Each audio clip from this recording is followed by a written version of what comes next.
Greetings, everybody! Welcome once more to the Dracovin Empire.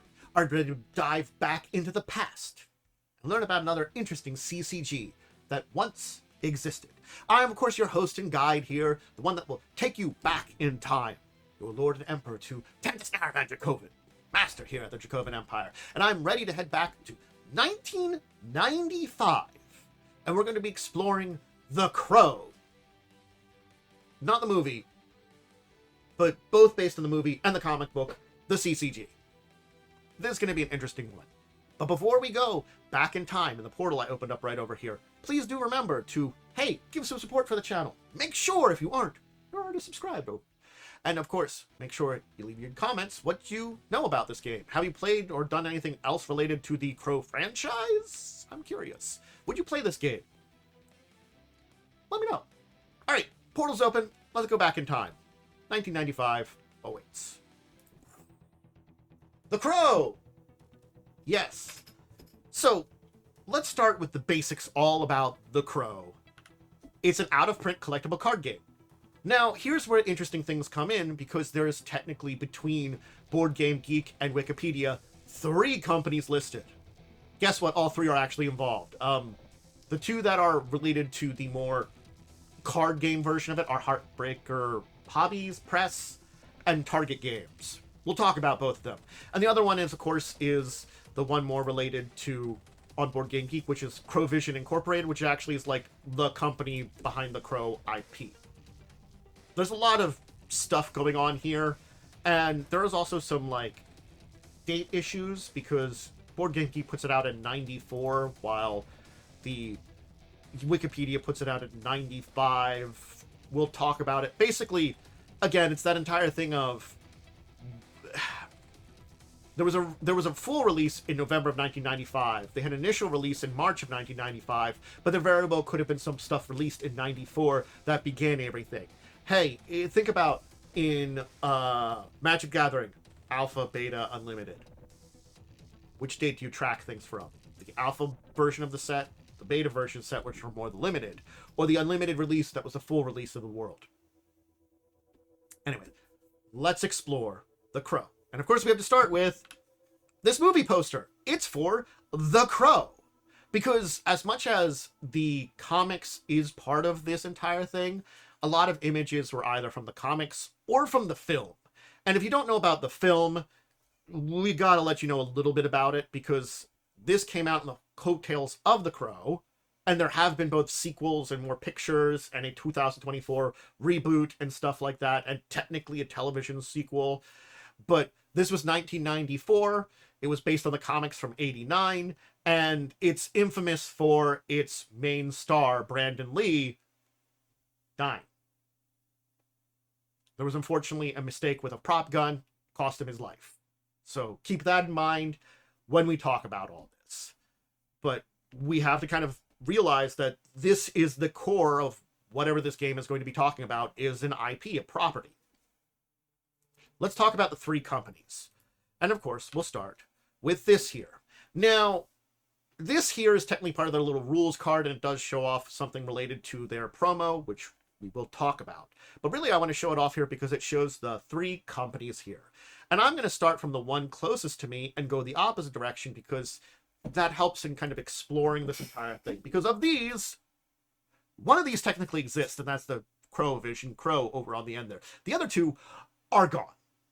Target Games. The first one we're going to talk about. It was a Swedish publisher that did a lot of role-playing games. It was active from 1980 to 1990 time, where it went bankrupt. Until the mid-90s, they were known by a different brand name, which is, I'm going to butcher this name, Adventure Pool, meaning adventure gaming. I'm sorry, I've probably horrifically butchered that. The thing is, one of the more important role-playing games to talk about there is Cult, which they put behind them, because we're going to revisit at least Heartbreaker and Target in the future, because in 95, they put out 3 CCGs, and this is only the first one. I technically don't know if it's the actual first one, but it's the first one of the ones I'm going to speak about, because I'm going alphabetically. But yeah, there's a little basis of Target Games. Bankrupt. But that's not the only thing, because we have to talk about Heartbreaker Hobbies. And that's an important part to talk about here, too. Heartbreaker Hobbies, what were they? They were a company founded by Bob Watts in 1991. Watts was a senior manager with Games Workshop in the US. In 1997, they merged with Target Games AB, and then it went bankrupt. So, after the collaboration for 3 CCGs, these two companies merged together. Heartbreaker went away. Now, when they merged, they sold their miniatures division to Paradox Entertainment AB, who licensed them to Excelsior. And then Bob Watts became a vice president of Wizards of the Coast, but left the company in 2011. Yeah. And in 94, Heartbreaker made a bunch of pewter miniatures based on Magic, which I might own. I have some pewter miniatures of Magic, so I might own those. So this is even leading back me to connect up with Heartbreaker and this entire thing. So these are the two companies. They're gone. They made it. Now we have to talk about company number 3, which is Crowvision, which, as far as I can tell, is the Crow brand. Crowvision Incorporated. Yeah. There isn't really a Crowvision when we talk about it. When we link to it, when I look for it, it gives me the Crow official store. So, yeah. It's the brand manager for the Crow and everything that's related to it. So that still exists. But those are our 3 companies that came together to create this great game. It's a fine game. But I also understand why it didn't catch on like, let's say, Magic did. Alright, here's a side view of the booster box. Let's talk about how the game worked, and of course, who some of the people that helped develop the game. Yay! Development of the game. So, an important aspect of this is to think about, we do kind of have a name for someone who was the developer, designer, Brian Winter, but that's a name associated on Board Game Geek, and again, I couldn't find anything anywhere else that talks about that. So there's one of those things is with the company, both companies defunct, and the connection with Crowvision being, licensing probably more than anything, and maybe some working with them to develop the entire card game. It's probably not as much a major thing with anybody developing and talking about them directly. I mean, also, I should tell you, the Crow comic was developed by James O. Barr. Just as also a side note there. So those are some names that are very important here. Gameplay, though. What do we do in this game? Well, we control Angel, Devil, and Bystander cards and send them to combat with the others. And there's basically actions that allow them to interact, and these are called personalities. Overall, they have an attack, a defense, and a virtue. We'll talk about it. You compare them, you defeat them. Basically, once you've defeated someone, which it has to be defeated twice, because it once gets wounded, second one it gets killed, and a player who kills it gets virtue points. If you get 25 virtue points off an opponent's personality, you win. That kind of sums it up in a lot of ways, but yes, you're playing cards, having them fight each other, and claiming points. First one to get enough points wins. Pretty simple in a lot of ways, but also not. Here's what I believe is a booster pack. Again, took me a lot of time to find images of this because there's a lot of images of the packs or boxes. So I think these are accurate, but there were also, like, along with the movies, actual trading cards that came out around the same time as the movies. So if I made a mistake in some of these images, apologies. It's kind of like, unfortunately, weeding through all the different card-based things that came out at the same time. Hey, it was a big movie property. So, there were no starters in this one. That's a big red flag when it comes to CCGs, T/TCGs.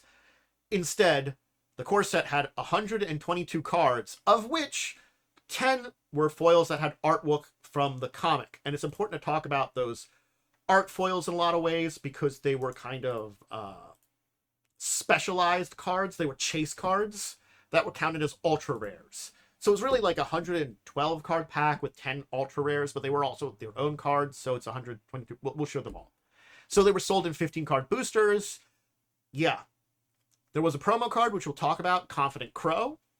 And there was an expansion that was planned, Crow City of Angels. It was announced in October of 1996, but things didn't come about with that. hey, remember that Heartbreaker merged with Target during that time, and then we went in only a couple of years to Target going bankrupt and just being defunct? Yeah, it wasn't a great time for them to be continuing the entire thing there.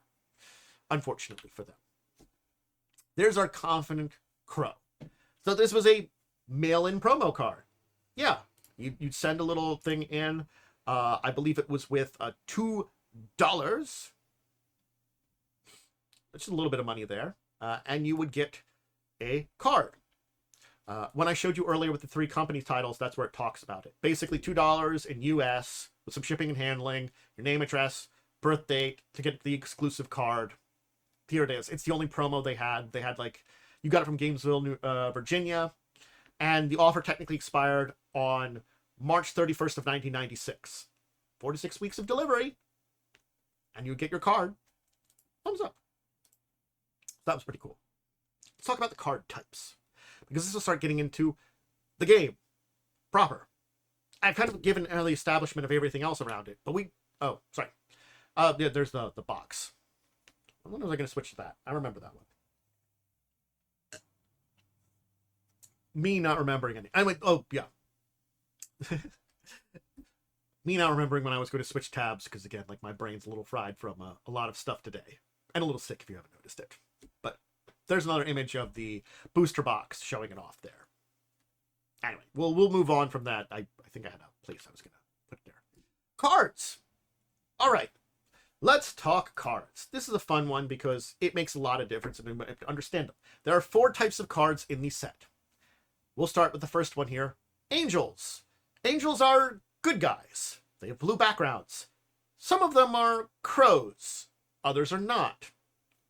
We'll get into the crow aspect of thing, but the idea is here, just to show off what the card has and for you to understand it. There are 2 symbols in crows on this card. There are numbers in those. On these soul cards, as you would call them, which are characters. You're the personality. These are souls. Angels, devils, bystanders. Those cards are souls. Those are 3 of the cards. There's also special cards. We'll get into all of them. But blue cards for angels. This soul has a black crow and a white crow. The black one is their attack rating, their AR. Their white one is their defense rating, their DR. Whichever of these 2 numbers is larger is their virtue. Or if it's the same number for both of them, that's their virtue. These are the 3 numbers you have to know when you talk about these cards. Special cards will have numbers that will have pluses and minuses with these crows here to say they're getting modified by it. And, they modify souls. And if you need to know what a virtue of a special card is, it's 3. It's 3. So that's the basic of the cards. And this is our blue good guy. And a crow. Which we'll talk about. We'll get into it all. Then we have devils. They're bad guys. They have a red background. Pretty simple, yeah?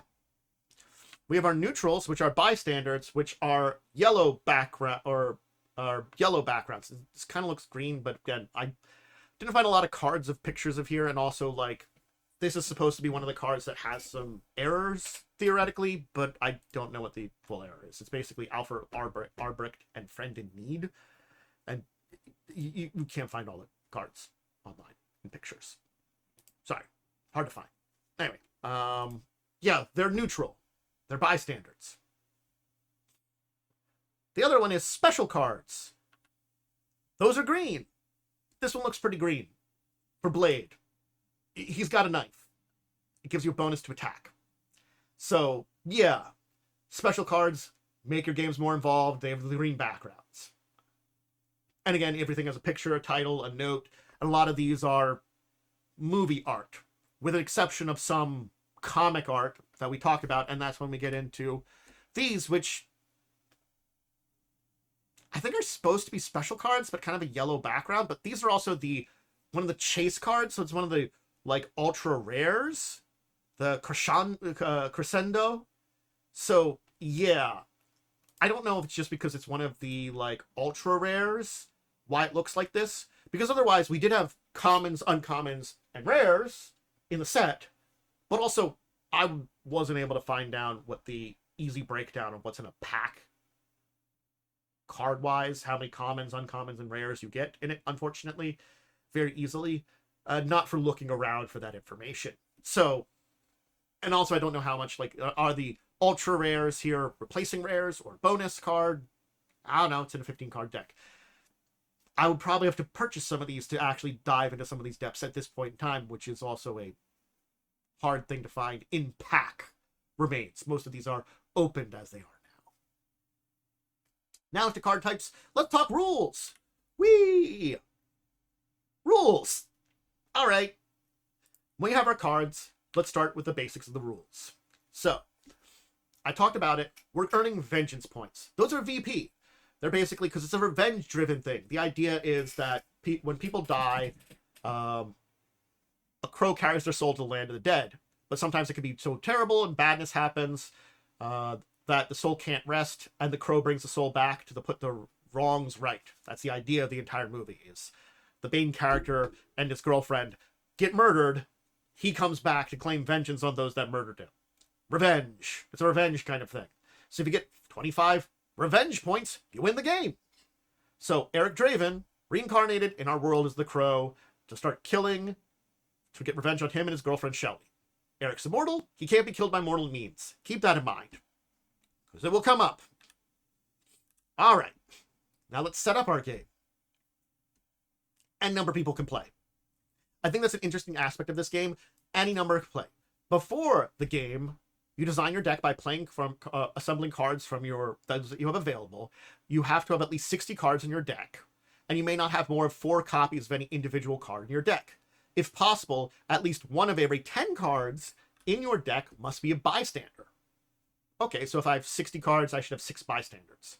Each player shuffles their deck, draws 7 cards to form their hand, and then they say peacefully choose who goes first, so I guess roll a die. They don't have a good go first things. On your turn, you draw cards, you perform actions, and then you discard, and then the next player takes their turn. And again, we can do multiplayer here. The amount of players is not defined. So draw. What happens when you draw? If I have less than 7 cards, at the beginning of my turn, I draw up to 7. If you have 7 or more cards, I don't draw cards. If my draw pile runs out of cards, I shuffle my discard pile to form a new one. Which is important because things can get shuffled into my discard or into my draw pile, but does mean that you could still theoretically run out in a 60-card deck. We'll talk about this. We will. We'll dive into it. Let's talk actions, because this is the essence of the game, honestly. So, I draw my cards. I'm ready for my main turn. I have 3 actions.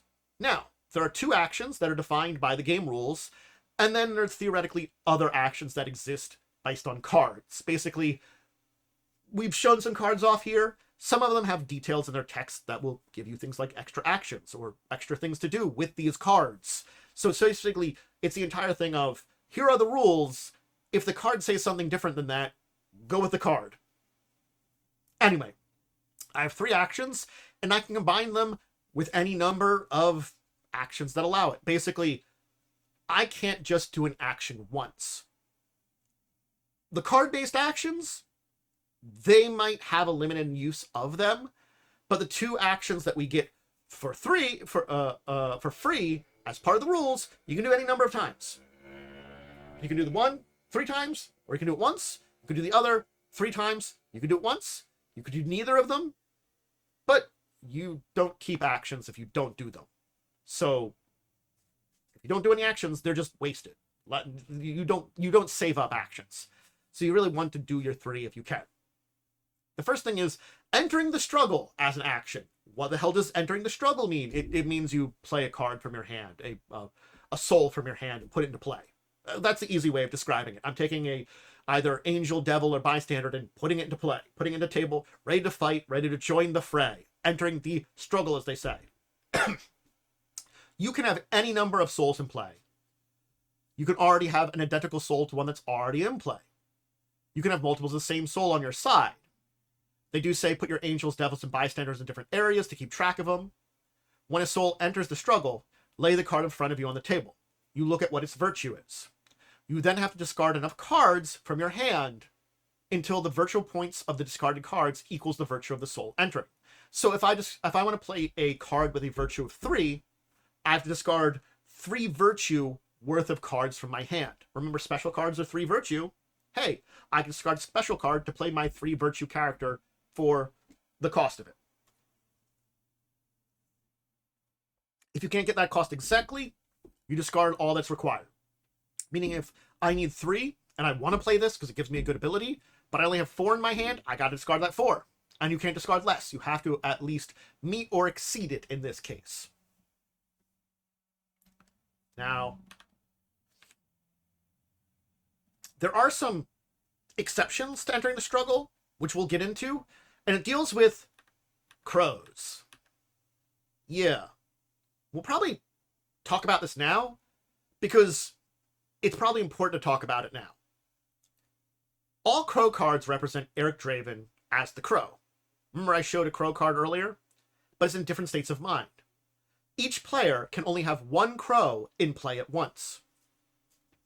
But he also can't be killed. The crow card loses in combat, it's a temporary defeat and is reshuffled to player's draw deck to return a player point. So basically, rather than being wounded and killed, the crow is defeated and sent back into the deck. But I can only have 1 crow in play at a time, meaning I probably don't want to fill up my deck, whether it's angels. Well, crows would be angels, you know. Well, whatever the crow is, that crow cards, I don't want probably too many because I can only have 1 in play at a time. So, I mean, it's kind of like a balancing thing, but you get it back. Anyway, but that's an important thing to note here for when it comes to having multiples, because otherwise you can just have up to your 4 in your deck of any other angel, devil, or bystander. And it doesn't matter who else plays them too. And remember, I can have a crow in play, and an opponent can have a crow in play. Us personalities, I'm sorry, as we're called. We are the personalities. That's important to note. That's the other action you can do. Hey, putting people into play and attacking? Wow. I can either put 3 people into play, put 1 into play, and attack twice, attack 3 times. There you go. So, yes, I can attack any number of times, but to attack, you have to go through a number of steps. These aren't too difficult. They are a little more complex than they should be. All right. What the hell do I mean by that? So, I take one of my souls. It's the attacker. I choose one of another player's souls, another personality souls, to be the defender. So it's basically, they don't choose the defender, I choose who's defending against me. These are the attacker defender through the combat. So, there are some rules though. Angels may only attack devils. Devils may only attack angels. Bystanders can attack anyone, but if a bystander attacks an angel, it becomes a devil. And when a bystander attacks a devil, it becomes an angel. Permanently. So when a bystander attacks, it changes. But also, if a bystander is attacked, it becomes the opposite. So if a devil attacks a bystander, it becomes an angel. If an angel attacks a bystander, it becomes a devil. And these are all permanent. A soul may only attack during the same... a soul may attack during the same turn it enters the struggle, but a soul may only attack once per turn. A soul may be attacked any number of times. So yes, I played a card, I can attack with it. Every one of the cards I've played can only attack once. But I could also gang up and try to take out something with all my cards. I can attack the same one other times. Basically, each card in my turn can only attack once, but the same one could defend up to 3 times, if I wanted to. So, all right. Now that we have attacker and defender, and again, there are those rules about like who you can attack, who you can defend, we can compare ratings. So we compare AR and DR, attack and defense, of the 2 combatants. If the AR of the soul is equal to or greater than the DR, the opponent is wounded. Yeah, so you have to meet or beat the DR. And I do this for both combatants because it's simultaneous. Because the fact is, as an attacker, I also get attacked back. So yes, if I have a 4 and 3 and my opponent has a 4 and 3, guess what? We're smacking each other. Yeah. I do it first as the attacker, but then you check the defender because it's technically simultaneous because it will hit both so far. So like it isn't one after the other, but you check the one first and then the other. So if you're going to play cards, you know, you'll know kind of when it is. Because that's the entire thing is, once you've determined the combats and how the combat will go, that's when you can play modified cards, because there's cards that have play during combat or similar things to them, and you play cards from your hand to modify that combat to enhance it. Special cards mostly. I assume there probably are some soul cards that might have abilities that you discard to it. I'm going by Magic terms. I don't know if there is any. I don't know the set. But if there was something like that, there could be. Or you could just play special cards. Anyway, once you've played special cards, you resolve the combat.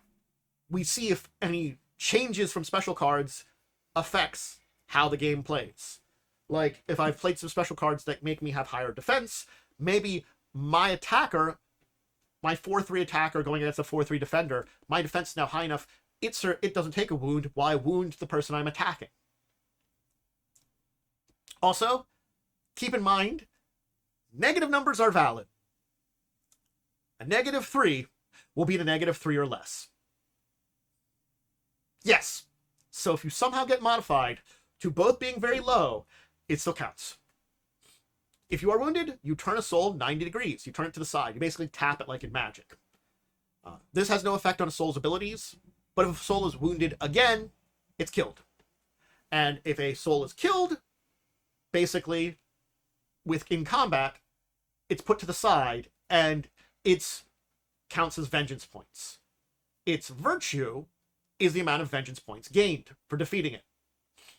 If the defeated soul is a crow, it's not killed but temporarily defeated, and you still get the vengeance points, and you have to keep track of them. AKA, they just say have something to keep track of it. I say have a dice at the side, because honestly, you should probably just have a dice at the side. But things that are killed are removed from the game, so keep that in mind. You don't reshuffle them in depth, because technically what you're supposed to do is you're supposed to kind of like, I keep count of the cards I've taken from people and put them to the side to build up my 25 VP. But really, I think it's just sort of like, we should just exile them and make it easier. Kind of remove them from the game. And, I, with my dice, put up towards 25. I don't know. Again, crows aren't counted in this, but you're supposed to kind of remove all other cards that are non-crows from the game when they're defeated and get the vengeance points for them. Again, equal to the virtue. You can have players win together. 2 players could earn 25 in one combat. In a tie, the game could be draw. The 2 of you win. Or you could play to 35. Those are the kind of plays they say. And again, because you're supposed to take the cards, return all the cards to the owners before the end of the game, you're only temporarily taking cards. There's no anti-rules, but it is a weird thing. At the end of your turn, I played my 3 actions, whether putting cards into play, aka having the souls enter the struggle, or doing attacking, or card-based actions. I can discard a card. I don't have to discard a card if I don't wish, but I have the option at the end of my turn to discard 1 card. Why would I do this? Drawing. It's 1 less card I have, 1 more to draw on my next turn. Attachments. There are special cards that will say attach to any angel as 1 action, or something similar, basically attaching to a type of character. This means the special card can only be placed on a type of soul as stated, and requires you spend actions to play it. It becomes attached to the soul, it remains in play with it. A soul may have a maximum of 3 attachments, and may not have some multiples of the same one. Unless a special card is attached to someone, it is discarded immediately after it's played. So basically, there are special cards which attach to things. I think that knife I showed earlier would probably be an attachment. I didn't check it to make sure. But there's other special cards which don't attach. If a soul is killed or discarded, its attachments are discarded with it. So if a soul is killed and I scored, its attachments would just be discarded. It's not taken with the rest of it.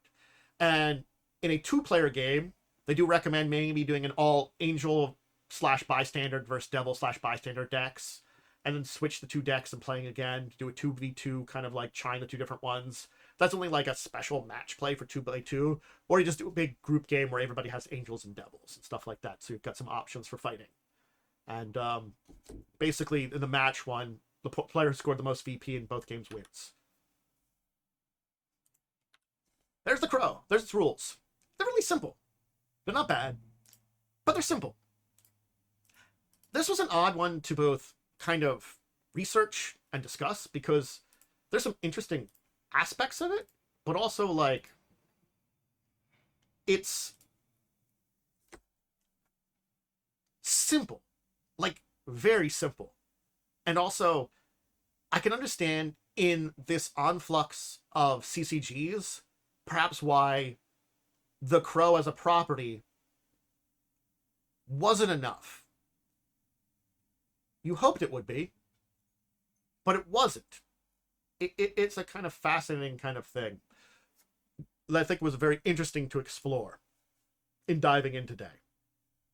And I hope you've enjoyed learning about this, because this is like one of those ones that, like, when I explore these old CCGs that are kind of weird and out there, and like honestly had one set of 122 cards, that's not a lot. It was a game that really didn't go very far, probably didn't get a lot of support, didn't get a lot of the popularity. Probably, I'm going to guess the trading cards, not the trading card game, had more success. And we are going to revisit this entire thing because, well, our combo of Heartbreaker and Target came out with 2 more CCGs this very year. One based on Cult, the RPG I mentioned in relation to Target, and one based on James Bond, 007.